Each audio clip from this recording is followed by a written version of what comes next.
Bonjour à tous. Aujourd'hui, on va parler d'un homme qui a complètement changé la manière dont on voit l'argent. Robert Kiyosaki. Son livre Père riche, Père pauvre n'est pas juste un livre sur la richesse.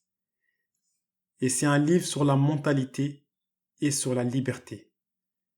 Et sur la différence entre ceux qui travaillent pour l'argent et ceux qui font travailler l'argent pour eux. Et crois-moi, cette différence peut vraiment changer ta vie. Qui est Robert Kiyosaki? Robert Kiyosaki, c'est un entrepreneur, un investisseur et un ancien militaire. Et surtout un homme qui a tout appris par l'expérience. Et ce qui rend son histoire fascinant, c'est qu'il a grandi entre deux figures paternelles totalement opposées. D'un côté, il y a son père biologique, son père pauvre, un homme instruit, diplômé, mais salarié, qui croyait profondément à la sécurité de l'emploi. Et de l'autre côté, le père de son meilleur ami, qui est le père riche, un entrepreneur, qui avait compris les règles du business et de l'argent. Deux visions du monde, deux chemins et deux mentalités. Son père pauvre lui disait toujours va à l'école, aie des bonnes notes, trouve un bon travail et tu seras en sécurité. Et le père riche lui disait apprends à faire travailler ton argent, apprends à investir, crée des choses, penser différemment. Et le père pauvre cherche la sécurité et le père riche cherche l'opportunité.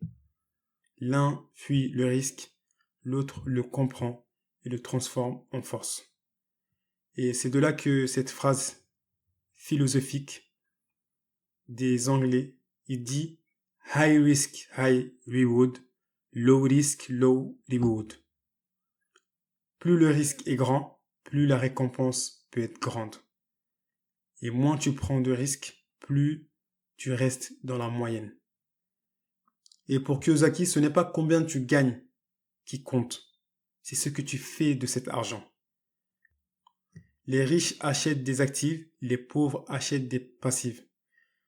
Ceux qui ne comprennent pas entre la différence entre un actif et un actif c'est quelque chose qui met de l'argent dans ta poche. Et un passif c'est quelque chose qui t'en retire. Un exemple, une voiture c'est un passif.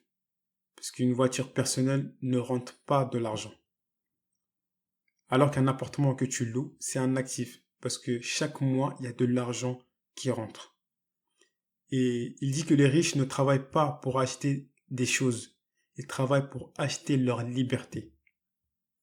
Il dit que l'éducation financière vaut plus qu'un diplôme. Il dit que l'école t'apprend à être un bon employé, mais elle ne t'apprend pas à comprendre l'argent. Et résultat, beaucoup de gens instruits restent pauvres parce qu'ils n'ont jamais appris à fructifier leur argent. Il faut comprendre que l'argent ne résout pas les problèmes, mais la connaissance si. Il prend l'exemple que tu peux donner 1 million d'euros à quelqu'un qui ne sait pas gérer son argent. Dans quelques années, il sera de nouveau fauché, pauvre. Pourquoi? Parce que l'argent amplifie la mentalité. Si tu es discipliné, il te libère. Mais si tu es perdu, il te détruit. Et il faut comprendre que la peur du risque tue plus de rêves que l'échec. Parce que beaucoup veulent la liberté, mais très peu sont prêts à échouer. Très peu sont prêts à apprendre, à recommencer et à risquer. Pour Kiyosaki, le courage financier est plus important que l'intelligence. Parce que la liberté ne naît pas de la peur, elle naît de l'action. Et on sait tous que le salarié échange son temps contre de l'argent, alors qu'un entrepreneur crée des systèmes qui travaillent pour lui. Le salarié cherche en général la stabilité et l'entrepreneur cherche la liberté. Et on sait que le salarié évite le risque, alors que l'entrepreneur analyse, le gère et avance. Il dit que aucun n'a tort, mais la vraie question c'est qu'est-ce que toi tu veux vraiment? Il faut comprendre que Kiyosaki ne dit pas que tout le monde doit devenir entrepreneur. Il dit simplement que si tu veux être libre, tu dois comprendre l'argent. Parce que l'argent, c'est un jeu, et si tu ne comprends pas les règles, tu joueras toujours pour quelqu'un d'autre, malheureusement. Alors, forme-toi, lis, expérimente, même avec peu. Commence quelque part quand même. Et souviens-toi, high risk, high reward, low risk, low reward.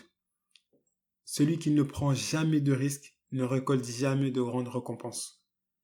Comme dit Kiyosaki, ce n'est pas combien tu gagnes qui compte, mais combien tu gardes, comment tu le fais travailler et combien de générations tu peux aider grâce à ça. Merci d'avoir écouté cet épisode. Si ce message t'a inspiré, partage-le à quelqu'un qui a besoin de changer sa mentalité face à l'argent. Et souviens-toi, la vraie richesse, ce n'est pas ce que tu gagnes, c'est la liberté que tu construis. Kani nganya mun na famu da halinki, kebe ganga kongin kotas au kongin, nata hada, una waktan.